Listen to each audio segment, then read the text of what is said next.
Sup guys, I'm Teodor and welcome to another show, to the Funky Cast, and today I have with me Marco Williams from HasbangGames, and he's a game developer. So, what's up, Mark? Hi, thanks for having me. Thanks for coming. So, first of all, I played your game Gravi and it was pretty fun, pretty unique. I liked the gravity mechanic of it. Also, a friend of mine played it and he really enjoyed it. Where did you get the idea of the game?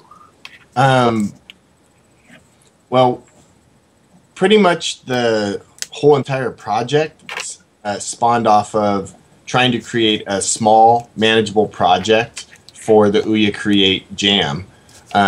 So if you're familiar with the Ouya, it's the new console that's built on Android. And so what we needed to do was create a very small project, something manageable, simple mechanics that we could put together in 10 days. And what we did was we actually came up with this concept.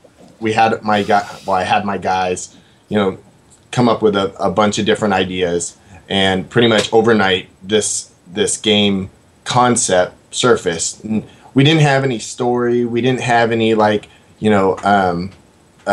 specific details of all of everything that Gravi would entail. We didn't even have a name for the game yet, but we knew that we wanted, some sort of a ball, some sort of gravity mechanic, and that sort of thing. And so as we started putting it together, everything kind of just started falling in place. And then we came up with kind of a storyline for the game.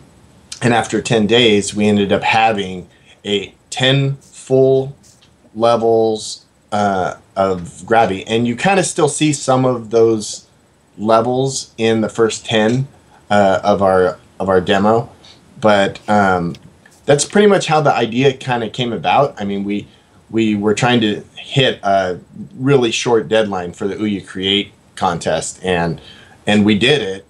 We didn't win, but it was a really fun experience, and we didn't want to just kind of let this gem of a project just go to waste. So we spent the extra time to complete the project, get a really good, I don't want to say really good story going, but we came up with a story. We had our trailer developed, which came out fantastic. We're so happy with the trailer, and that's pretty much how the idea came about. Let me ask you one thing. I admit I haven't finished the game. I played like 20 levels. But I have to ask a question, and please don't spoil if it's something with the story. Will I be able to play in the future the Red Ball? Because I really like that one in the trailer.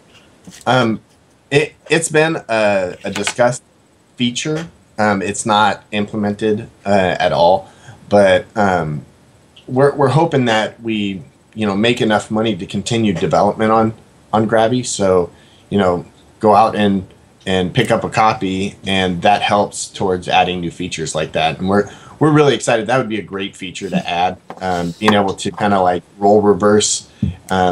They both have the mechanics. We have the ability to do it. It just takes time to develop that type of thing. But yeah, it could be a possibility for the game. What was, in your opinion, the hardest part in creating Gravi, the hardest mechanic about it? I would have to say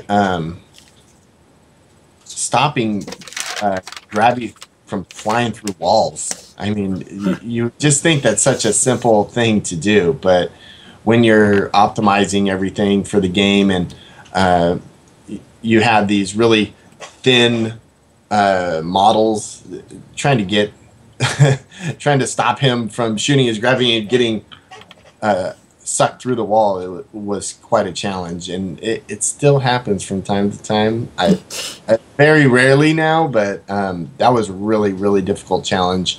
Everything in Gravi is actually physics based, so we're using Unity to build the game, and it's a real environment. It has full physics. Everything is done by pushing objects or pulling objects.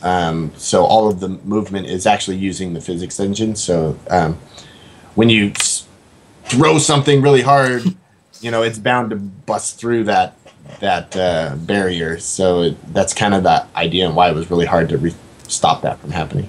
So you said the game is made in Unity. Did you consider making it in something else like Blender, or did you think Unity was better suited for that?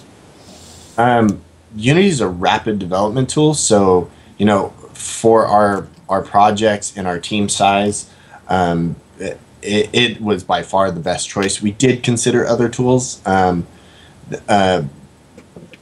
a lot of the tools are way more labor intensive. Unity is also, in my opinion, designed for more towards artists than it is towards programmers. It has huge support for programmers, so don't get me wrong, but the 3D environment that you're using in that tool is really good, and it's geared more towards the artist being able to get in there and set up. And our art team, we have 5 artists and 1 programmer, so it's naturally a really good fit. Yeah. So do you have any future projects? Yes, we do. I can't really give you a whole lot of detail about it, but I can tell you that our project's called Press Start, and it's an action, I guess you could say, arena brawler. Awesome. Yeah, and it's hard. I can't give you a whole lot of detail because the concept's not really like fleshed out, and we're still working on artwork and all of the details of how the gameplay is going to be. But it's going to be a really cool project, and we're really excited to be kind of moving forward and working on something new. So I was looking on your website, and I also saw a kind of a space-faring game. What could you tell me about that? Yeah, I think there's going to be some heartbroken fans here, but I think Orbital Blaster is kind of on hold for quite a while until we can establish our company to a point where we can afford to build that project. We already have like a lot of the art assets built, and the game was starting to look really, really amazing is in terms of quality. But if you're not familiar with what Orbital Blaster is, it was a space shooter. It's an on-rails shooter, so similar to Left 4 Dead, but more set in space, where you'd be guided through an area, and you have to take out all the enemies and that sort of thing. And then we were going to have a boss encounter at the end of it, and that would consist of like one level would be survival. There was co-op play, so you could play with a friend or play with a friend remotely. So and that was already set up, but we spent so much time on that game, and that was really our first project, and it was a learning experience for us to know what we were capable of actually building. And so my art team are 5 students from IADT. It's a art institute up in Seattle, and I had brought them on at that time to be interns with HasbangGames, which at that time was just me. And I converted those guys over to full-time employees, which we were all really excited about after our internship, and we started working right away on Gravi. So pretty much that project was to ramp everybody up on stuff they already knew how to do and give them some real work experience in building games, building inside of Unity. None of us had really touched Unity before, so that became kind of our desired platform. And along the way, we found out like this is a really good platform for artists. So so yeah, unfortunately that project's probably gonna lay by the wayside for a little while until we can really dedicate some time. But if we ever get around to finishing it, that's gonna be a pretty awesome game, I think. Awesome. So, what does it take, in your opinion, to be a successful game developer? Successful game developer? I would have to just say, you know, being passionate about what you do and stick with it. You got to make sure that you complete your project. Doesn't really matter. It's totally been proven that one person with, you know, a little bit of talent put together some art assets, put together a great idea. It doesn't matter if the project took 2 years. That one project could be a smashing hit and make $1 million. Yeah, Minecraft. Yeah, exactly. You know, and so, what is your favorite indie game and your favorite AAA game, and why? oh, that is a weighted question. I can't say that I have a favorite at all. I think my indie game choice would have to go with Cadenza Interactive, because I know those guys and I see what they're doing every day. They've made a game called Retrovirus, which is a stop machine. Yeah, I love that game. I'm always trying to promote that game for them. They're a great indie studio. Go buy Retrovirus right now. Go buy Retrovirus right now. You will definitely love that game. They also have made Soul Survivor, which is a multiplayer tower defense, which is a rare thing. You don't see a lot of multiplayer tower defense games. And they're just a great studio. So on the indie side, I'd have to say that is probably one of my favorites. As far as AAA titles, I really don't get to play games that much because I'm spending so much time developing games. I try to make some time to do it, but I rarely get to complete a game nowadays. I played World of Warcraft forever, and probably I'm going to get lynched for even saying that, but I really liked that game. I think that it was a really well put together. I played Diablo. I play a small handful of games, but I'm a big RPG fan. Yeah, so, same here. yeah, so I really get into those type of games. Okay, so one last question.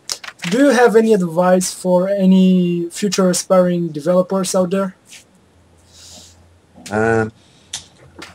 Well, I would have to say market.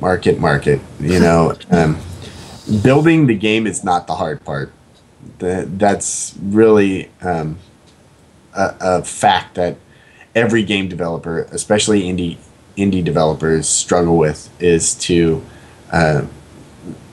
get your game out there and get it out in the open and let people experience what you've spent such a hard time building, and all your hard work goes into that, and getting it in front of all of the users is not an easy thing to do, but it is possible. You know, there are lots of other indie studios that are willing to help them, and you know, we experience that a lot here at HasbangGames. We reach out to all sorts of indie studios, and we network with other indie developers, and we pass around advice. So, you know, don't feel that anyone is above you or below you, because we're all in the same boat. You know, we all want to get our titles exposed to the public, and that's really going to be the best advice that I can give anyone, is to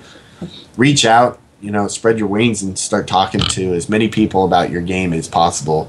And oftentimes for indie developers, you got to do it as early as possible too. So that would be my advice. One more question, just from the top of my mind. Do you feel that a person should only focus, for example, like only on programming and other person on the storyline, or one could do more roles in a game? Yeah, that depends on the person. I mean, I'm a programmer, and I mean I wear a lot of hats, but I don't touch 3D modeling, and I don't know how to do that stuff. But if I did know how to do it, I'd probably do that stuff too. So, I don't know if I'm, very well suited to answer that, because I wear so many hats. Like I do a lot of our marketing. I manage our business. I program. A vast majority of Gravi was programmed by me, and I'll be helping on our future projects as far as programming. And then on the side, I maintain a full-time job as a web developer for another company. So it's, I'm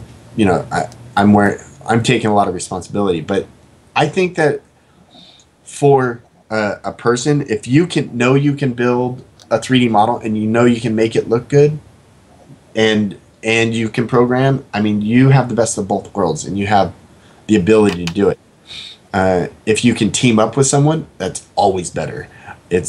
You're going to get more hands on your project, and you're going to be able to get your project done faster. So, teaming up with people is often a really good solution. If you have a really good idea and somebody else that knows how to do 3D modeling, then delegate that responsibility off. Or someone that does programming and you're a 3D modeler, then split it up.